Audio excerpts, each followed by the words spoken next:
Mathilde Cyr et Guillaume Durand, qui sont très manger, bouger, qui veulent absolument que j'aille courir parce qu'il fait beau, qui sont de grands sportifs devant l'éternel. Très heureux de vous retrouver tous les deux. Notre invité ce soir est le maire de Béziers. Bonsoir Robert Ménard. Bonsoir. Bienvenue dans cette émission. Je voudrais commencer évidemment avec la crise Covid. Cela fait plus d'un an désormais que notre pays est confronté à cette pandémie sans précédent. Emmanuel Macron, vous l'avez sans doute entendu cette semaine, élu dans le JDD. Il a pris la parole à 2 reprises pour dire qu'il assumait complètement l'ensemble de ses décisions. Qu'en pensez-vous? Les bras m'en tombent. C'est incroyable quand même d'être à ce point aveugle sur soi-même. Je veux dire, moi je dis pas, attendez, je dis pas que c'est facile. Je dis pas que j'aimerais être à sa place. Honnêtement, c'est très compliqué. Mais il y a une espèce d'arrogance, de suffisance qui est insupportable. Rappelez-vous, le 28 mars, c'est-à-dire il y a un an exactement, le 28 mars dernier, donc, Monsieur Véran, qui dans l'arrogance n'est pas mauvais non plus, expliquait partout, je ne sais pas si vous vous en souvenez, il commençait déjà à tirer les bilans, il disait on va mettre en place entre 13 500 et 14 000, vous savez, lits de réanimation. Il y en a combien? Il y en a combien qui ont été faits de plus? Je veux dire, c'est ça, c'est ces chiffres-là. Ils peuvent dire tout ce qu'ils peuvent expliquer que c'est moins bien qu'en Italie, mieux qu'en Allemagne ou que sais-je encore. Les Français, ils en sont là. Moi, cette semaine... Est-ce que vous avez des doses à Béziers ce week-end? Réponse. Non. Zéro. Aucune. La semaine dernière, les pompiers nous ont aidés et au total, on avait vacciné 3700 personnes. Cette semaine, alors qu'on m'explique à longueur de temps, vous avez compris, moi, le préfet, le sous-préfet, tout le monde t'appelle en disant « faut faire un effort, et les gars, on va pas se laisser faire ». On n'en a eu que 2700. Résultat des courses, ce week-end, on n'a vacciné personne. Le centre de vaccination, qui est le plus grand de tout le département, celui de Béziers, était tout simplement fermé. Aucun n'a été vacciné ce week-end. Notre centre de vaccination, madame, était fermé, pas parce que j'y mets de la mauvaise volonté, vous avez compris, simplement parce qu'on n'a pas de vaccin. C'est ça la réalité. Ça concerne l'agglomération ou ça concerne tout le périmètre? Tout l'ouest du département, c'est 400 000 personnes. C'est ça la réalité. Le reste, je veux bien qu'on l'habille de tout un tas de choses. C'est un échec redoutable. Mais que vous dit le préfet lorsque vous l'avez au téléphone? Quand vous l'appelez pour lui dire « Ok, le vaccinodrome » ou je ne sais pas comment vous l'appelez, est prêt Vaccinodrome, vous vous rappelez que c'était un mot interdit. Oui, pardon. Le centre de vaccination vaccination est prêt. Je plaisante, vous avez bien compris. sûr, le centre est prêt. Où sont les doses? Que vous dit le préfet? Il me dit qu'il les a pas. Qu'est-ce que vous voulez qu'ils me disent? Et l'ARS, l'Agence régionale de santé, m'appelle en me disant on en aura un peu plus. Mais on en aura un peu plus après. Enfin, attendez, les chiffres, ils sont là. Je veux bien être... Écoutez, j'essaie de ne pas être politicien, vous voyez, un peu minable. Si c'était nous, qu'est-ce que ce serait mieux? Enfin, quand même, il y a un chiffre parlant. En France, on a vacciné la première dose, celle qui, normalement, au bout de quelques semaines, vous protège 7,5 millions de gens. De personnes, d'hommes et de femmes, quand on en a vacciné 30 millions en Grande-Bretagne. Vous pouvez dire tout ce que vous voulez, mais les chiffres sont là. Moi, dans le centre, le centre municipal, on pourrait vacciner 10 000 personnes par semaine. Il est fait pour 10 000 personnes par semaine. On en a fait 2700, un quart, parce qu'on n'a pas les vaccins. Qu'est-ce que vous feriez de différent que ce que n'a fait le chef de l'État depuis un an, concrètement? Vous dites, quand Emmanuel Macron dit « j'assume mes décisions, j'assume tout ce que j'ai fait et nous n'avons pas commis d'erreur », qu'est-ce que vous auriez fait de différent, vous, à sa place? J'aurais pas menti. Sur quoi? Surtout, pardon madame, sur au départ, les tests. Vous vous rappelez pas les tests? Les tests, nous, on nous a expliqué, dans ma ville, on m'a expliqué qu'il fallait pas tester le personnel. Vous savez, je voulais tester les gens qui sont dans les écoles. Il y a une quarantaine d'écoles, je voulais les tester pour rassurer les parents et pour les rassurer eux-mêmes. On m'a dit, ça sert à rien les tests. Comment on a pu me dire ça? Je vous rappelle qu'on nous a dit, alors vous me direz, vous rabâchez, mais quand même un peu, oui, peut-être. On m'a expliqué que le masque, ça servait à rien, c'était même néfaste. Néfaste, c'est le mot du préfet, c'était néfaste.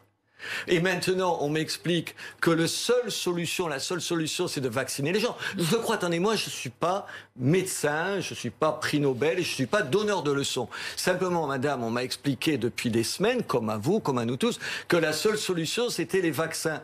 Comment se fait-il qu'on vaccine tellement plus en Grande-Bretagne que chez nous? Peut-être que l'Europe, ça n'a pas bien marché, peut-être qu'on n'a pas passé les commandes comme il fallait, bref, peut-être qu'on s'y est mal pris. Et encore une fois, je ne dis pas qu'on aurait aurait mieux fait ou que je sais pas quoi, l'opposition aurait mieux fait. Est-ce que vous auriez par exemple reconfiné le pays le 29 janvier? C'est une décision que le chef de l'État assume. Certains lui reprochent aujourd'hui parce que voilà, les contaminations, le nombre de cas repart à la hausse. J'ai un tout petit peu de mémoire.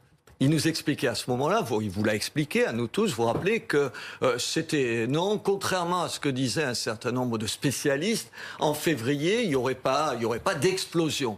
Et pendant le mois de février, il s'en est d'ailleurs flatté en disant, regardez, j'ai eu raison, il n'y a pas eu d'explosion au mois de février. Mais j'ai juste un tout petit peu de mémoire, peut-être parce que je suis journaliste comme vous. J'ai regardé ce que disaient exactement tous les spécialistes, et tous ceux que vous invitez, qui sont des pontes de la médecine, et qui expliquaient ce qu'ils expliquaient en janvier. Ils disaient pas du tout ça. Le professeur Delfrécy l'a dit à votre place dans cette émission, ce qui était sa dernière interview, mi-mars. Voilà. Moi, je les ai regardés. Je me suis dit, mais qu'est-ce qu'ils disaient? Ils disaient au mois de mars. Et, mon Dieu, ils ont eu raison. C'est eux qui ont raison. Alors peut-être qu'il faut les écouter. Mais encore une fois, je veux pas vous donner l'impression, vous savez, de dire ah, si c'était moi, ce serait mieux. Non, c'est compliqué et tout. Mais il faut être un tout petit peu modeste. Je pense que Monsieur Macron, notre chef de l'État, a un don d'employer les mauvais mots au mauvais moment. Et là, ça lui joue des tours. Parce que je pense que ça exaspère les gens. Les gens, ils voient bien que c'est compliqué. Ils lui reprocheraient pas de dire, écoutez, on savait pas, ça évolue, ça change. Écoutez, on le constate, on savait pas, on sait pas, peut-être que demain il y aura un variant encore plus dangereux. Je vais pas lui reprocher de ne pas imaginer le variant demain. Ce que je leur reproche, c'est leur arrogance, c'est tout. Et le fait qu'ils nous donnent sans arrêt des leçons de morale qui ne tiennent pas. Je vous rappelle, c'est une anecdote, ça va vous paraître un peu mesquin, mais quand même je veux dire, vous savez, les infirmières dans mon centre de vaccination, vous savez qu'elles n'ont toujours pas été payées et elles travaillent depuis le 18 janvier. Est-ce que elles n'ont jamais été payées. Est-ce que mais demandez pas qu'à moi, demandez aux autres maires, je suis pas le seul. C'est bon, les maires vous le racontent pas parce que ça fait un peu trivial. Et payées, c'est-à-dire c'est leur salaire ou c'est l'augmentation qui est liée au Ségur de la santé? Non, elles viennent là, elles touchent normalement des prestations, elles travaillent pas pour nous, elles viennent pour faire des piqûres et pour recevoir les gens. Elles n'ont pas été payées, monsieur. Est-ce que vous accepteriez, vous, depuis le 18 janvier, de pas être payées? Alors comment vous voulez que je leur demande de travailler en plus le samedi, le dimanche, d'être mobilisés et tout? C'est pas bien pour elles, c'est les traiter avec un peu de condescendance. Allez les voir, posez-leur leurs questions, vous verrez comment elles vont vous recevoir sur ce registre-là. Elles vont dire, nous, on nous demande de tout faire, mais au moins qu'on nous paye. David Lisnard, pendant la semaine, a dit, les maires de Cannes, il a dit, moi, à partir de 50 ans, je vaccine tous ceux qui veulent venir, s'ils n'ont pas de comorbidité. Est-ce que vous avez l'impression que dans la relation à Véran, parce que ça a déjà été le cas avec beaucoup d'élus comme Jean Rottner, il pourrait y avoir, comment peut-on dire, une sorte de cas par cas. C'est-à-dire, alors Lisnard est un opposant, vous aussi, tout le monde le sait, mais au fond, est-ce que vous avez l'impression qu'il y a des villes qui pourraient être mieux servies que d'autres? Je veux pas l'imaginer. Attendez, mais vous avez passé des coups de fil, vous n'êtes pas un enfant. Vous avez des préfets, vous êtes dans le sud de la France. Est-ce que vous avez l'impression, par exemple, qu'à Nice, on leur donne des doses et qu'à vous en donne pas? Je ne veux même pas l'imaginer. Ce que je constate, c'est que les taux d'incidence chez moi ont explosé. Vous vous rappelez, au début, là, en octobre, vous vous rappelez, on vous disait, à 250, c'est la cote d'alerte. 250. C'était la cote d'alerte maximale. 50 pour 100 000, c'était la cote d'alerte. Vous vous rappelez, la cote d'alerte maximale. Pour les gens, donc, pour le nombre de gens positifs sur 100 000 habitants. Vous savez à combien on était vendredi soir à Béziers? Près de 400. Alors, quand on est à près de 400, quand ça explose et puis ça augmente jour après jour, et je vous avoue que je ne comprends pas, et personne ne comprend pourquoi là, et pourquoi moi à Montpellier, plus à Lunel, enfin, personne ne comprend. Mais moi, je me dis quand même, quand on a des taux d'incidence, et le préfet m'informe tous les soirs des taux d'incidence, on en tire un certain nombre de conclusions et on vous amène les vaccins qui sont la seule solution. C'est pas moi qui le dis, c'est eux. Or, ces vaccins, je les ai pas. Mais vous dites que vous n'avez pas d'explication sur les taux d'incidence. Sur l'augmentation, non, mais moi je suis pas spécialiste. Vous pouvez savoir si vous voyez les gens dans la rue.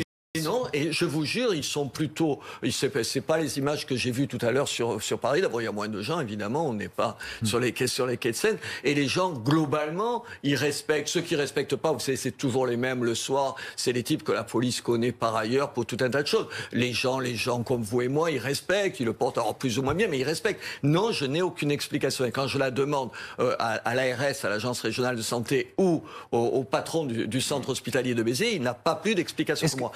approcher des 400 pour 100 000, donc c'est la barrière qui a été fixée par le gouvernement pour les mesures un peu plus coercitives. 19 départements sont concernés. Est-ce que vous, en tant qu'élu local, vous dites au gouvernement, chez moi ça devient trop compliqué, mettez-moi sous le régime des mesures supplémentaires? S'il faut le faire, bien sûr, je le ferai. Bien sûr, je ne suis pas fou, je ne vais pas vous dire tout ça, et puis à un moment donné, changer de discours et dire « Ah non, finalement, ça ne s'applique pas à moi, il ne faudrait pas que ça... » Bien sûr qu'il faut le faire. Bien sûr, c'est pour ça, par exemple, moi je suis étonné du débat un peu surréaliste sur les élections.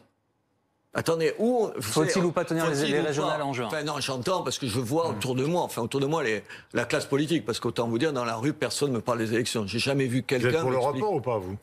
Enfin, s'il le faut, bien sûr. Alors, juste pour... Je ne lui ferai pas le reproche. Élément d'information, Robert Ménard, pour nos téléspectateurs, on attend le rapport du Conseil scientifique, sans doute pas aujourd'hui en fait, il sera sans doute un peu différé. Il sera communiqué ou pas, parce que le Conseil scientifique et le gouvernement n'ont pas à nécessairement le communiquer publiquement. Milieu de semaine, et je vais rappeler que l'exécutif n'est pas obligé de suivre l'avis du Conseil scientifique sur la tenue ou pas des élections régionales. Mais mercredi, on devrait être fixé. En tout cas, s'il y a une explosion, s'il y a plus en plus de départements, c'est irresponsable de dire aujourd'hui, si on est dans une courbe ascendante, de dire « Ah non, non, envers et contre tout ». Et les gens qui me disent « C'est prendre la démocratie en otage », attendez, peut-être parce que j'étais le patron de Reporters Frontières dans le monde entier, Guillaume Durand, où il y a de vrais problèmes pour tout un tas de gens, honnêtement, prendre la démocratie en otage, c'est en Birmanie, c'est pas en France. Il faut quand même pas dire n'importe quelle connerie quand même de temps en temps. Robert Ménard, on parle aussi beaucoup des écoles. Vous savez qu'il y a énormément de contamination dans les écoles, entre les élèves et leurs parents. Est-ce qu'il y a beaucoup de classes qui sont fermées à Béziers? Et est-ce que vous considérez que le principe fixé par Jean-Michel Blanquer, qui consiste à fermer une classe à partir de 1 cas, est le bon? On a 7 classes fermées, je l'ai vérifié là, avant de venir vous voir. Je crois que c'est une catastrophe quand on ferme les écoles. Parce que ceux qui ont le plus de difficultés à l'école... Attendez, vos enfants, qui ont une maman ou un papa qui s'occupe d'eux, où il n'y a pas de problème, où on fait réviser le soir à l'école, ça va aller. Mais ceux qui n'ont pas ce milieu-là, on l'a déjà mesuré, ça va être une catastrophe pour ces gamins. Donc, moi, je suis très prudent. Mais peut-être qu'il faut passer par là. Je ne sais pas, je n'ai pas de réponse à ça. Je dis juste que c'est un vrai problème. Puis on en parle moins, madame, c'est les cantines. Aujourd'hui, nous, on sert, entre 4000 et 4500 repas tous les jours. Mais vous avez compris, on a été obligé d'espacer dans le temps. C'est-à-dire pour pas faire entrer tous les gosses en même temps dans la cantine. On a été obligé de les séparer, qu'ils soient le plus loin possible les uns des autres. Mais on va pas pouvoir continuer. On va pas pouvoir continuer. Je sais pas comment les maires gèrent ça. Enfin, je le sais, je sais que c'est un vrai problème. Et un jour, il va falloir prendre des mesures. Aujourd'hui, je me demande s'il faut pas réserver, par exemple, les cantines seulement aux enfants dont les parents travaillent. Parce qu'on n'y arrivera pas, madame. On n'y arrivera matériellement pas, parce que c'est pas possible de le faire en 2 heures de temps et dans des cantines qu'on peut pas, comme ça, agrandir sur mesure. Donc vous êtes pour un reconfinement rapide? Moi, je suis pour prendre acte de ce qui se passe. Si les chiffres chez moi continuent à exploser dans mon département et qu'on ait un reconfinement, je dirais on a raison de reconfiner. Alors, puisque vous parlez de prendre acte, je voudrais votre sentiment sur des images qu'on va peut-être vous montrer. Lyon, le Rhône est confiné. Mais il y a la marche pour le climat. Le maire de Lyon a appelé à la marche pour le climat. C'est le cas à Paris également. On a vu hier devant le théâtre de l'Odéon à Paris, qui est sous ces mesures plus coercitives, d'un concert avec du public. Si la mobilisation est déclarée en préfecture, elle est autorisée. Et donc on peut se regrouper à plusieurs centaines, plusieurs milliers de personnes. Est-ce que ça vous semble logique ? Avec votre question, c'est non, la réponse. Non, je vous demande. Ça peut être oui, la réponse. Non, la réponse est non. C'est pas logique de m'expliquer qu'il peut pas y avoir qui que ce soit dans l'enceinte du stade de rugby. Et le rugby est une religion chez moi. À Béziers, c'est un stade où il y a 18 000 places. Et on me dit, vous savez, on peut même pas rentrer 300, il faut qu'il y ait absolument personne. Et en même temps, accepter, voilà, je vois les images, qu'il y ait autant de gens là, c'est où? C'est devant l'Odéon. Devant le théâtre de l'Odéon. Bien sûr que c'est complètement contradictoire. Mais en même temps, je fais attention à ce que je dis, parce que moi-même, il faut être modeste, je prends aussi des décisions contradictoire. À la fois, je dis tout ça et en même temps, on s'est retrouvé à quelques dizaines. C'était le 26 mars, vous le savez. Et pour le pied noir que je suis, c'est une date triste puisque les massacres de la rue d'Isly à Alger en 1962. Donc on est tous à flirter un peu avec ça. Mais là, il y a des images qui sont, qui doivent choquer les gens qui ont envie, eux, qui s'appliquent strictement la règle. Je vous pose la question simplement pour savoir ce que vous disent vos administrés, leur niveau de compréhension de ce qu'il leur est demandé. Que vous disent-ils au sujet des commerces? Parce que vous avez vu qu'il n'y a plus de commerce essentiel, c'est première nécessité ou pas première nécessité, avec un partage qui a été fait suite à des discussions à Bercy. Nous, on n'est pas touchés, puisqu'on n'est encore pas concernés par cette mesure-là. Mais vous savez, j'étais un des maires... Ça pourrait arriver très vite. Oui, attendez, mais j'étais un des maires à aider à violer la loi d'une certaine façon. Vous avez pris des arrêtés. Oui, et après, on a été condamné par le tribunal administratif. Parce que ça, je ne comprends pas. Pardon, c'est un truc que je ne comprends pas. Je suis un peu peut-être terre-à-terre, un peu primate, un peu primaire dans mes réflexions. Mais enfin, attendez, expliquez-moi. Pourquoi c'est plus dangereux d'aller dans un petit commerce que dans une grande surface? Je sais pas, Monsieur Castex, il est allé depuis... Il y a combien de temps qu'il n'a pas mis les pieds dans une grande surface? Vous y allez dans les grandes surfaces, vous voyez à quoi ça ressemble. Chacun est à son chariot. J'ai rien contre les grandes surfaces. Dans ma ville, c'est important parce que c'est souvent moins cher et ça concerne l'immense majorité des gens. Mais on peut pas m'expliquer que c'est plus dangereux dans les petits commerces de mon centre-ville que les grandes surfaces. C'est incompréhensible. Vous reprendriez votre arrêté si vous êtes concerné demain? Pour ça, oui, parce que je ne le comprends pas. Je ne comprends pas comment on peut m'expliquer que faire la queue devant une caissière quand vous avez 20 personnes qui font la queue, c'est moins dangereux que d'être à 3 dans un petit commerce. Enfin, expliquez-moi, il faut m'expliquer. Juste avant qu'on marque une courte pause, je voudrais également avoir votre sentiment sur les contrôles renforcés annoncés par l'exécutif. Gérald Darmanin était près d'Arras aujourd'hui sur un péage en compagnie des forces de l'ordre. J'ai reçu l'ancien ministre de l'Intérieur, Christophe Castaner, ce midi, qui disait oui, c'est normal, puisqu'en fait, il y en a quelques-uns qui resquillent, il faut pouvoir les sanctionner. Et dans leur grande majorité, les Français comprennent et demandent ces contrôles. Est-ce que c'est un sentiment que vous partagez? Écoutez, j'y faisais allusion tout à l'heure. J'ai le sentiment que les gens qui gueulent, qui prennent les PV. Alors il y a des exceptions, évidemment. Il y a des gens où il y a peut-être du zèle quand on leur met un PV. Mais honnêtement, c'est des gens qui se foutent de la gueule du monde. Moi, je le vois, ma police municipale, elle revient vers moi, puisque c'est eux beaucoup qui mettent les PV, et qui me disent, on arrive, on dit au type, est-ce que vous pouvez rentrer chez vous, mettre le masque et tout ça. 1 heure après, il est toujours là. Et comme par hasard, c'est quelqu'un connu des services de police qui se comporte comme un sagouin. Et les honnêtes gens, honnêtement, ils s'appliquent les règles. Mais c'est pour ça, je reviens, que comme ils s'appliquent les règles, comme ils jouent plutôt le jeu et tout, on leur doit la vérité. On leur doit pas de dire d'avoir toujours raison. Personne n'a toujours raison et moi je n'ai pas toujours raison. Mais quand on se trompe, on dit qu'on s'est trompé et quand on n'est pas sûr de soi, on dit c'est peut-être comme ça, mais pas avec cette certitude, cette arrogance, encore une fois, cette suffisance. Robert Ménard, restez avec nous s'il vous plaît. Nous continuons cette émission dans quelques instants en direct sur BFM TV. À tout de suite.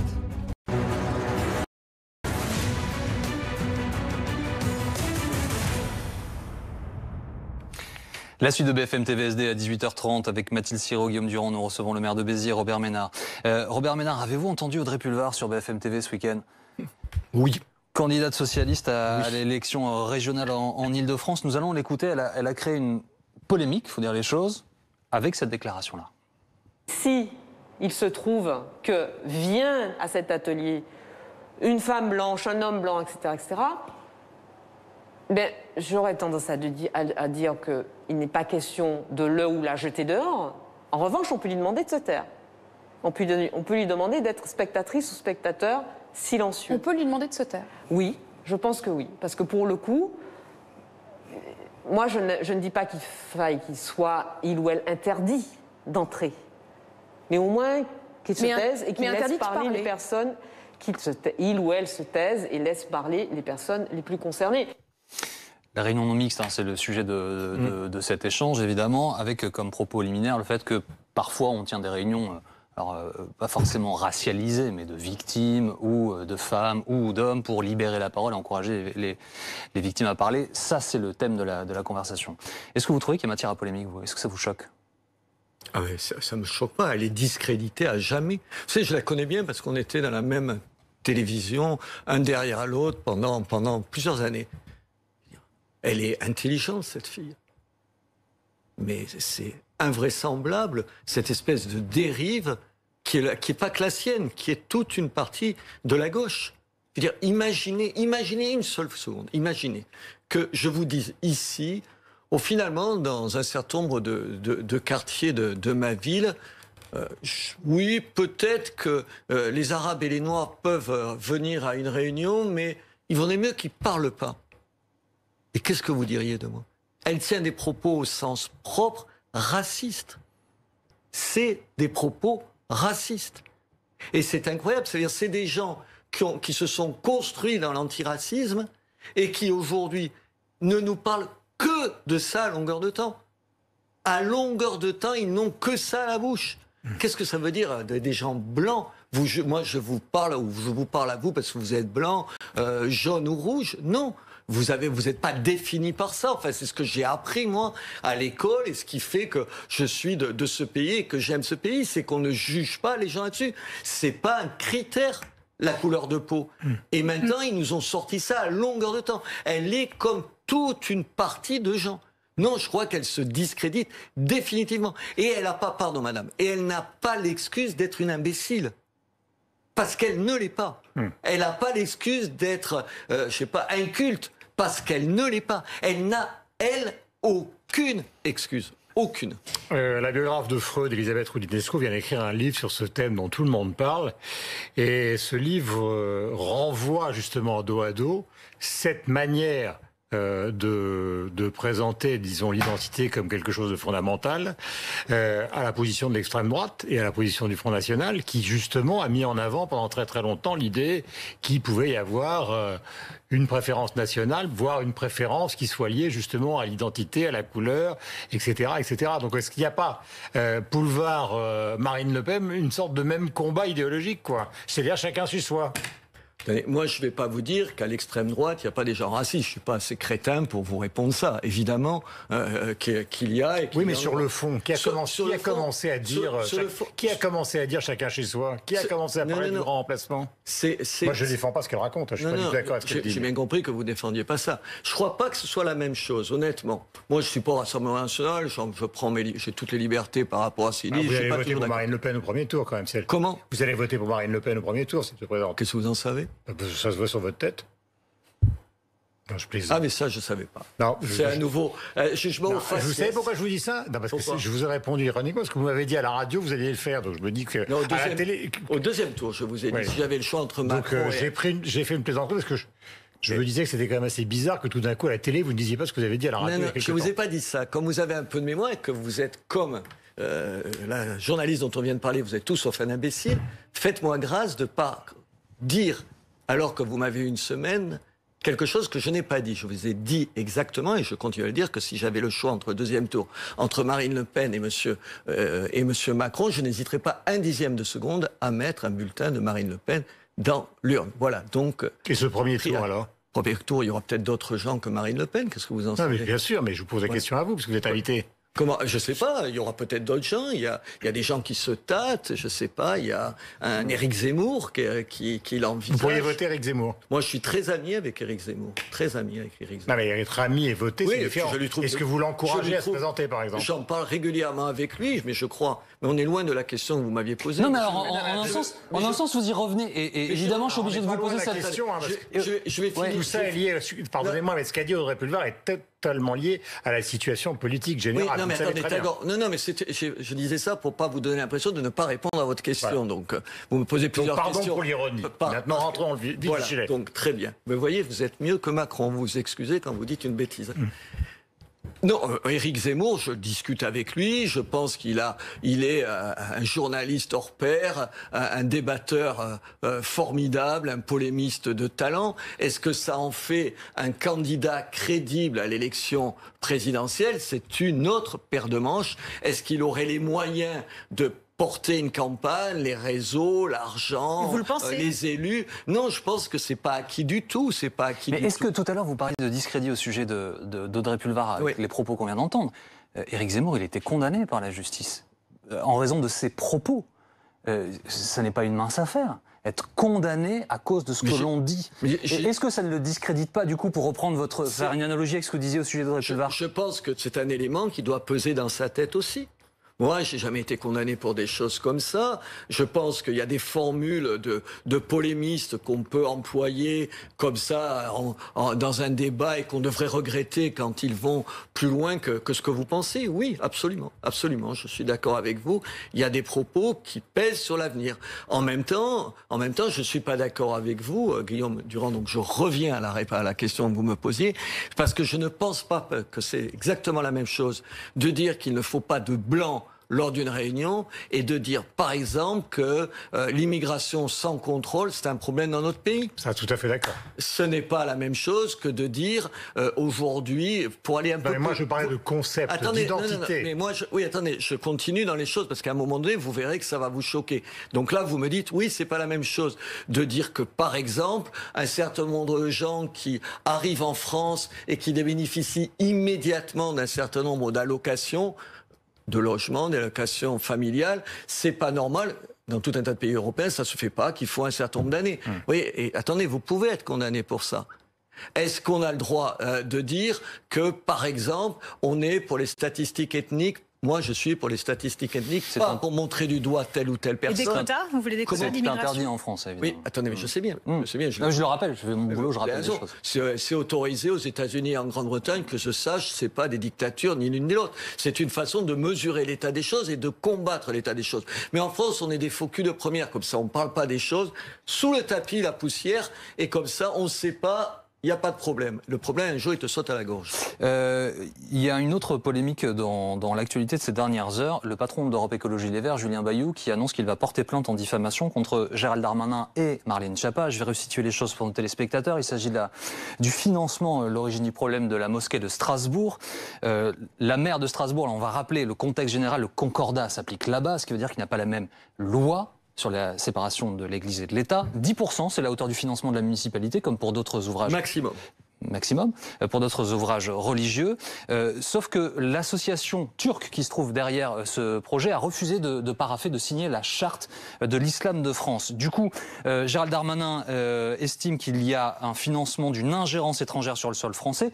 Et sa ministre déléguée ajoute que Europe Écologie Les Verts pactise avec l'islam radical. Quelle est votre position sur ce sujet ? Qu'ils ont raison tous les deux. Moi, je suis de ceux, quand les gens qui n'ont pas mes idées ont raison, ils ont raison. Point. Je ne rajouterai pas, mais je ne sais pas quoi. Non, ils ont raison. Honnêtement, la maire de Strasbourg, je vous ferai quand même remarquer qu'en dehors des Républicains, et je ne suis pas républicain non plus, tous les autres ont voté pour dans le conseil municipal ou se sont abstenus. Bonjour le courage. Non, je le dis pour tous les autres partis. Le PS, comment ça s'appelle le parti de M. Macron. Attendez, mais c'est invraisemblable de faire ça.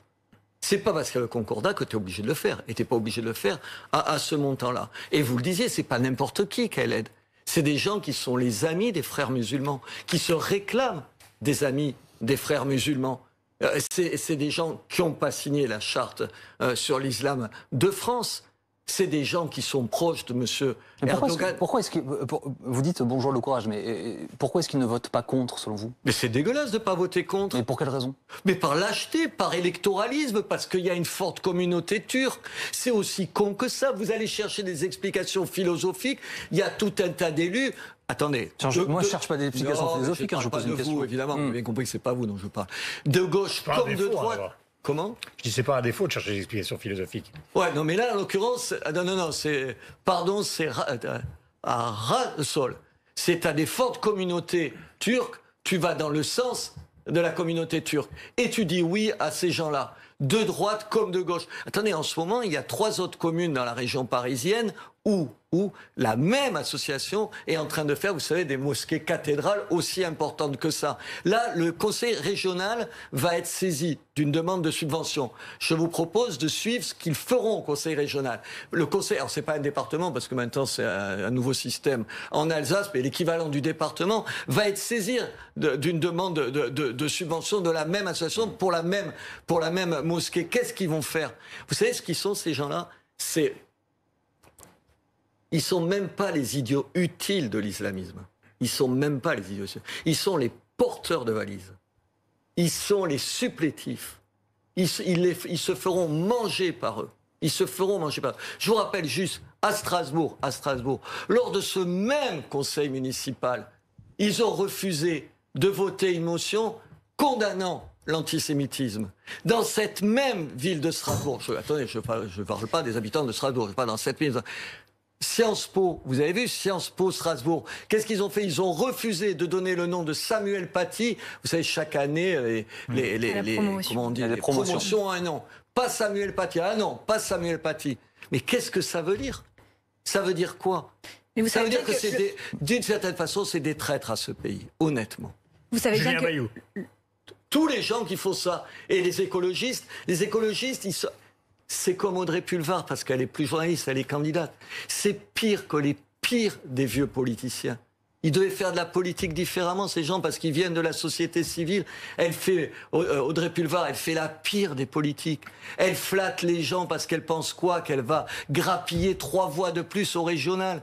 Mais vous vous rendez compte? Mais moi, ce que je devrais dire, dans une ville qui est à ce point, où les communautés issues de l'immigration sont à ce point importantes dans ma ville, mais jamais je prends les gens pour des cons.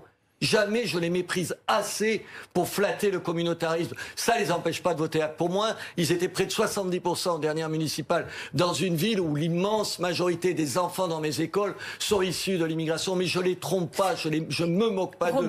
Je vais pas dans leur sens. Vous faites quoi, par exemple, vis-à-vis du syndicat UNEF qui assume d'organiser des réunions qui sont non mixtes? Toutes les subventions. Vous coupez les subventions. Mais enfin, comment vous les donnez? Mais moi, je coupe toutes les subventions à la CIMAD. La CIMAD, vous me direz que je fais un lien. Bien sûr qu'il y a un lien entre l'islamisation de la France et pas l'immigration. Une immigration non contrôlée, non assimilée, qui te met la tête sous l'eau. La tête sous l'eau. Et les gens comme la CIMAD ou comme d'autres organisations qui aident l'immigration clandestine dans ma ville, ils le font à longueur de temps, qui aident des gens qui sont en situation irrégulière. Qu'est-ce que ça veut dire être en situation irrégulière? Ça veut dire être hors la loi, qui les aide ces gens-là. Plutôt de grands discours. Vous savez, des discours qu'on ne te fait jamais, tu vois, tout le monde, et des promesses que tu tiens jamais. On n'a qu'à leur couper l'argent. À tous ces gens-là, personne ne donne de l'argent. Personne. Vous verrez si ce sera plus efficace que tous les grands discours en haut des tribunes, à l'Assemblée ou ailleurs. La difficulté de l'argument que vous avancez, Robert Ménard, c'est de comprendre ce qui est pensé de ce qui est de l'aide. Et quand j'entends l'aide, c'est au degré premier de la chose. Vous le savez, en tant qu'ancien patron de Reporters sans frontières, c'est aider les gens qui se retrouvent là. Ils sont là. Ils sont en difficulté, ils n'ont pas de quoi se loger, ils n'ont pas de quoi manger. Mais monsieur... Non, mais pour que les choses soient claires et qu'on comprenne bien votre propos, une fois que ces gens sont arrivés, vous, quelle est votre doctrine là-dessus? Attendez, aujourd'hui... J'entends, vous dites qu'il ne faut pas qu'ils viennent, mais une fois qu'ils sont là. Toute ma vie, je me suis battu pour le droit d'asile. Je crois que c'est la grandeur de ce pays. Aujourd'hui, le droit d'asile, pour les gens, c'est être accueilli dans un pays parce que tu es menacé pour tes idées. Je l'ai fait pour les journalistes, moi, pendant des années. C'est notre grandeur. Aujourd'hui, le droit d'asile, il est dévoyé. Il est dévoyé à 80% des gens, un peu moins de 80%, qui sont déboutés, pas par moi, par l'État. Parce qu'il y a des filières organisées sous prétexte de droit d'asile où les gens, ils sont menacés pour rien du tout dans leur pays. Je sais que c'est compliqué d'appliquer la loi. Mais la loi, elle dit quoi? Moi, je demande pas, je suis pas un jusqu'au boutiste, je suis pragmatique. Je dis la loi, on a voté une loi qui dit, quand vous êtes débouté du droit d'asile, vous faites un appel, s'il y a encore une fois l'appel, vous êtes débouté, on vous reconduit à la frontière. Je préside un centre d'accueil pour des demandeurs d'asile comme maire de Béziers. Sur les 4 dernières années, on n'a pas reconduit à la frontière, on a le même taux, vous savez, de refus à peu près que partout en France, on n'a pas reconduit une personne à la frontière. Il ne faut pas voter des lois si on ne les applique pas. Pourtant, Gérald Darmanin se vante d'être le ministre de l'Intérieur qui a expulsé le plus de personnes. Attendez, oui, il en a expulsé un peu plus. Aujourd'hui, on ne fait pas le job. Alors vous savez quel est l'argument qui est porté, c'est que les pays ne veulent pas forcément récupérer les ressortissants. Quel est le pays qui refuse le plus de gens de ses ressortissants qu'il ne veut pas revoir venir chez lui? Quel est le pays? Le Mali. Maroc. Madame, le Mali. Le Mali, on n'a pas nos soldats au Mali. On ne protège pas l'État malien. On ne défend pas l'État malien. Qu'est-ce qui resterait de l'État malien si on n'y était pas? Et on n'arrive pas à obtenir du Mali ça. Je sais bien, peut-être que c'est plus compliqué que je le crois. Peut-être que c'est plus difficile, peut-être qu'on n'a pas de moyens de pression. Je prends cet exemple, vous avez compris, parce que je me dis, quand même, le Mali, madame, c'est pas d'autres pays. On a tous les moyens de pression sur le Mali. Le Mali survit parce qu'on y est, au Mali. Robert Ménard, autre sujet d'actualité dans votre région, région Occitanie, intrusion pendant le conseil régional d'un groupuscule d'extrême droite avec cette banderole contre l'islamo-gauchisme. Tout le monde a eu peur dans la salle. On voit la présidente Carole Delga qui évidemment a eu très peur également. Que doit-on faire face à ce type de comportement, Robert Ménard ? D'abord, il faut les virer. Juste les virer. C'est des crétins, des abrutis. C'est des abrutis. On ne trouble pas une séance du conseil régional parce que c'est le lieu de la démocratie. C'est scandaleux. Et en plus, c'est contre-productif. C'est tout. C'est d'une idiotie de A à Z. Mais moi, j'ai pas de sympathie pour ces gens-là. Vous savez, Maurras, depuis 1940, il s'est déconsidéré. C'est terminé. Et les enfants de Maurras, tant qu'ils n'auront pas pris des distances par rapport à lui, ils sont déconsidérés. Est-ce qu'il faut, vous parliez tout à l'heure, enlever les subventions, couper les associations qui ont des comportements étranges ? Je ne crois pas qu'elle leur donne trop d'argent. Non, subventions non, mais est-ce qu'il faut... Vous savez, je le dis d'autant plus que, or c'est moins fréquent maintenant, mais moi j'ai eu droit, vous savez, au même genre de choses dans mon conseil municipal. Or c'était pas les mêmes, là c'était plutôt l'extrême gauche et un certain nombre d'islamistes qui sont venus perturber et tout. Et je vous le dis tout de suite, j'ai appelé la police. Vous savez, le maire, il est en position d'appeler la police, de la faire entrer et de les foutre dehors. Je n'ai jamais entendu la gauche, et surtout Madame Delga, dire un mot en disant on n'intervient pas, même pour toutes les raisons du monde, dans un conseil municipal, pas plus à Béziers qu'ailleurs.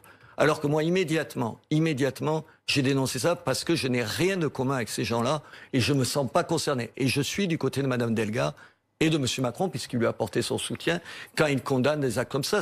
Il n'y a pas de débat à avoir là-dessus. Je vais vous poser une question personnelle, Robert Ménard.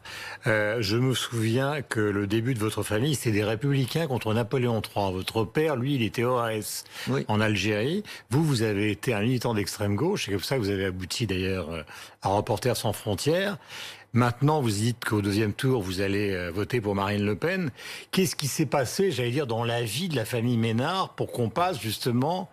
des républicains contre la monarchie et l'Empire, de l'extrême droite en Algérie à l'extrême gauche en France, et aujourd'hui, donc, maire de Béziers, prêt à voter pour Marine Le Pen. Il y a un fil commun, monsieur. C'est du côté des petites gens. Des petites gens. Des petites gens. Des sans grade. Des plus faibles. Quand ma famille est exilée, vous le disiez, en 1850, parce qu'ils refusent le coup d'État de Louis-Napoléon Bonaparte, parce qu'ils sont républicains et ils sont du côté de la démocratie, de ceux qui sont écrasés par le coup d'État. Et à Béziers, on en sait quelque chose, on a un des rares maires qui a été envoyé au bagne. En 1962, 61, 62, vous savez, l'OAS, elle est peuplée de petits pieds noirs, de petits blancs, comme on disait à l'époque. Je vous rappelle que le niveau de vie des pieds noirs, il est inférieur aux gens de la métropole au même moment. Il y a des colons, bien sûr. Moi, je ne suis pas de ceux qui font l'apologie de ça et la nostalgie de ça. Mais c'est un peuple qui se sent trahi. En 1900, quand je suis à l'extrême gauche, à la Ligue communiste révolutionnaire, je suis scandalisé, pas encore une fois, par ceux qui sont du mauvais côté du Manche. Le problème, c'est que mes amis de cette époque-là, ils sont maintenant du côté du Manche. Ils sont maintenant du côté du Manche. Et à Béziers, quand je me présente, les gens qui votent pour moi, c'est justement ceux qu'on oublie. Au fond, on incarne ça. Moi, je suis un populiste. Le point commun, c'est populiste. Au fond, populiste. Mais c'est un joli mot, Guillaume Durand, un très joli mot. Vous avez parlé de l'Algérie. Qu'attendez-vous ? Alors, les archives secrètes vont être rendues publiques concernant le Rwanda notamment, mais aussi l'Algérie. Est-ce que vous attendez des choses en particulier de la découverte de ces documents et de ce qui pourrait en suivre? Oui, je crois que c'est important que les historiens, tous les historiens, français, algériens, aient accès à ces archives, et c'est une bonne chose. Et sur ce point, le rapport Stora, et Dieu sait qu'on pouvait craindre le pire avec M. Stora, parce qu'il est quand même d'une objectivité limitée par rapport à l'Algérie, mais cette partie du rapport est absolument bien. Je reconnais, moi, attendez, je ne vais pas jeter de l'huile sur le feu quand il n'y en a pas à en mettre. En revanche, je suis absolument opposé à ce qu'on donne les archives au gouvernement algérien. Vous n'y aurez plus jamais accès. Mais demandez au peuple algérien qui se révolte contre ce qui est une dictature en Algérie. Il y a des élections en Algérie, mais tout le monde sait que c'est les militaires qui ont le pouvoir. Oui, donc je suis pour qu'on ouvre les archives, que tout le monde puisse y accéder. Moi, j'ai envie de savoir, vous disiez que j'étais pied noir, j'ai envie de savoir exactement un certain nombre de choses. Vous savez, hier, je faisais un discours, on était le 26 mars, vous vous rappelez, le 26 mars 1962, il y a un massacre rue d'Isly à Alger, et j'ai fait un discours, et le 5 juillet, j'en referai un autre au monument aux morts. Pourquoi ? Parce que le 5 juillet, il y a plusieurs centaines d'Oranais de ma ville qui disparaissent. Et j'ai envie de savoir ce qui se passe. Et le rapport de M. Stora est très bien sur ce point-là. Il dit il faut qu'on sache que sont devenus ces disparus.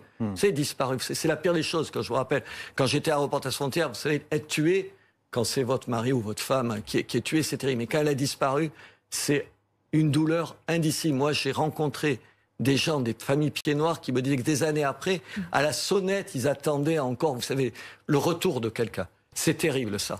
Mais en même temps, pardon, dans le rapport Stora, il aurait en revanche pu moins oublier, moins faire l'impasse sur les harkis. Parce que les harkis, c'est une plaie, pas seulement pour eux, mais c'est une plaie pour nous tous. Qu'on ait abandonné des gens qui se sont battus pour nous, on n'a pas à en être fiers. Est-ce que vous considérez que Marine Le Pen a une grande chance de gagner cette élection présidentielle compte tenu de la situation sanitaire ? Je m'explique. Il ne s'agit pas de faire le devin ou le météorologue, mais c'est vrai que c'est très compliqué. On prend l'exemple de Trump, qui est le plus célèbre ces derniers temps, plutôt favori avant l'élection, débâcle sanitaire, et finalement il est battu, et Biden est donc élu président de la République, enfin président des États-Unis plus exactement. Est-ce que vous pensez que ce schéma est applicable à la France ? C'est-à-dire que si jamais la situation sanitaire n'est pas réglée, il y aura peut-être même un problème de présentation du candidat Macron, voire une défaite. Est-ce que vous avez l'impression que c'est là-dessus que Marine Le Pen doit miser ? Rien n'est exclu. Et en même temps, moi, je suis sidéré de voir la popularité de M. Macron encore aujourd'hui. Enfin, je n'ai pas les sondages, mais ça tourne autour de 40, un peu moins. Là, je crois que ça a un petit peu baissé. Plus que ses prédécesseurs. Enfin, c'était plus que ses prédécesseurs. Beaucoup plus. Et alors que, attendez, ils n'ont pas vécu les mêmes crises que lui, cette crise sanitaire. Donc, il y a une résistance quand même que je constate. Je crois qu'aujourd'hui, que ça, c'est pendant la période. Vous savez, parce qu'on est là-dedans. À la sortie de la crise, est-ce que les gens seront aussi tendres qu'ils le sont ? Encore une partie des gens à son égard, je n'en sais rien. Est-ce que ça peut profiter à Marine Le Pen ? Je n'en sais rien. Il y a deux choses. Est-ce que Marine Le Pen, elle va, amalgamer des refus des gens qui disent « je veux plus de ce chef de l'État », c'est une chose. Est-ce qu'aujourd'hui, elle est en position de faire d'un vote d'adhésion autour de sa personne, autour de son programme? Là, je pense qu'il y a encore du chemin à faire. Vous disiez que vous ne saviez pas pour qui vous alliez voter au premier tour de la présidentielle. Cette semaine, il y a eu une candidature, celle de Xavier Bertrand. Est-ce qu'elle vous intéresse? Ou alors celle de Bruno Retailleau, Laurent Wauquiez, d'autres personnalités à droite? Il y en a un qui retient votre attention? Écoutez, je pense, j'ai pas d'ennemis à droite. J'en ai marre, vous savez, de cette malveillance qu'il y a entre tout le monde. C'est incroyable, quoi. J'ai envie... Vous leur dites quoi? De s'entendre? Attendez, mais qu'est-ce qu'ils veulent? Si la situation de la France est aussi grave que les uns et les autres le disent, et que je dis, si elle est aussi grave, vous passez sur les guerres d'ego, vous vous dites peut-être qu'on pourrait s'entendre. Honnêtement, entre ce que dit monsieur Retailleau, ce que dit monsieur, je sais pas, Wauquiez, et ce que je dis, il y a beaucoup de différences. Mais bien sûr que non. Bien sûr que non. Moi, je le dis, eux, ils disent, si je dis ça, ils vont se dire, non, il faut absolument prendre des distances par rapport à cette abominable mer. Mais il n'y a pas de distance, madame. Sur l'immense... Vous leur dites? Oui, il y en a, et en l'occurrence pas avec moi, mais avec Marine Le Pen sur les questions économiques. Mais Marine Le Pen, il faut qu'elle fasse son aggiornamento sur les questions économiques, qu'elle arrête de dire des choses qui tiennent pas debout. Mais ça, mais elle a changé sur l'Europe, elle va changer aussi sur ces questions-là. Mais attendez, il y avait plus de différences. Enfin, on n'est pas que des perdreaux de l'année, vous êtes jeunes, mais nous deux, on n'est pas si jeunes que ça. Rappelez-vous, oui, je sais que ça vous fait pas plaisir. Non, entre Robert Fabre, vous savez, le pharmacien d'Aveyron, et Monsieur Marchais et Monsieur Mitterrand, ils étaient d'accord sur tout, mais vous rigolez. Ils ont quand même fait un programme et ils ont travaillé ensemble. Ici, vous avez d'un côté un parti, le Rassemblement national, qui qui est incapable de créer des alliances. C'est-à-dire, il débauche des gens. Marine Le Pen, elle ne gagnera pas. Si sur les questions économiques, elle ne change pas, et si elle ne pense pas en termes d'alliance, en termes de débauchage. Vous avez dit tout à l'heure, je suis un populiste. Oui. Est-ce que vous souhaitez qu'il y ait une candidature qui incarne ce courant-là? Je ne sais pas si on peut dire que c'est un courant politique par ailleurs. Mais Je le rêverais. Je le rêverais. C'est pour ça que quand vous me demandez ce que je pense d'un Éric Zemmour, je dis pas je suis contre et tout ça. Mais en même temps, je vous le dis, je n'ai pas envie qu'une candidature de ce type-là, ce soit la Madame Taubira de 2002, vous voyez, qui avait fait en gros que monsieur comment il s'appelait, Jospin, soit pas au second tour. Et je n'ai pas envie qu'une candidature, en gros, entre le Rassemblement national et les Républicains fasse qu'aucun des deux ne soit sélectionné, qu'on se retrouve au deuxième tour. Vous savez que c'est réglé, Robert Ménard, puisque Marine Le Pen se présentera, hein, les Républicains auront un candidat. Oui, mais s'il y en avait un troisième, ça pourrait affaiblir Marine Le Pen au point que, je sais pas moi, que, regardez, M. Mélenchon se retrouve au deuxième tour. Ça ne s'est pas joué à 23% près, ça se joue à peu de choses. Et je n'ai pas envie d'avoir à choisir entre M. Macron et M. Mélenchon, même si je vous le dis, avant que vous me posiez la question, que je n'hésiterai pas à voter une seconde pour M. Macron. Est-ce que vous vous activez dans ce sens? Vous disiez, je discute avec Éric Zemmour, je le connais bien, etc. Est-ce que vous lui demandez d'y aller? Est-ce que vous activez votre réseau? Est-ce que vous consultez des gens? On discute avec des gens, on voit, je lui souligne les difficultés de ça. Je lui dis aujourd'hui, trouver 500 maires, vous savez, qui vous donnent leur bénédiction pour vous présenter, puisqu'il les faut et tout, c'est très compliqué. Je le sais, parce que vous l'avez peut-être pas noté, on ne le dit pas tout le temps, mais maintenant, aujourd'hui, les maires, vous savez, c'est rendu public leur nom. C'est un chantage terrible. Moi, je connais plein de maires qui pensent comme moi, qui ne signeront jamais pour quelqu'un comme Éric ou comme Marine Le Pen, parce qu'ils auront trop peur que le département ou la région leur sucre leurs subventions. Vous savez, ça vole des fois à ce niveau-là, la politique. Et comment vous voyez votre rôle à vous, en tant que maire de Béziers? Vous représentez un courant, vous dites, vous êtes populiste. Comment vous voyez votre rôle pendant la campagne présidentielle? Rappeler des choses simples, des choses qu'on ne peut pas tout décider à Paris. Que le centralisme, que le jacobinisme, c'est plus de saison. Rappeler que aujourd'hui, la lutte des classes telle qu'on nous la présente entre grands patrons et petits et employés, c'est plus compliqué que ça. Moi, dans ma ville où il y a de grosses entreprises, mais il y a aussi plein de petites entreprises, c'est le patron d'une petite entreprise, il se paye pas beaucoup mieux que ses employés et il faut les défendre les uns les autres. Que de faire un certain nombre de promesses dont on sait pertinemment qu'on les tiendra pas, c'est ça qui tue la politique. Madame, si on ne nous croit plus, les hommes politiques, c'est parce qu'on fait des promesses qu'on ne tient pas. C'est tout. Merci beaucoup Robert Ménard d'avoir été avec nous ce soir en direct dans cette émission. Merci Mathilde et Guillaume. Bonsoir.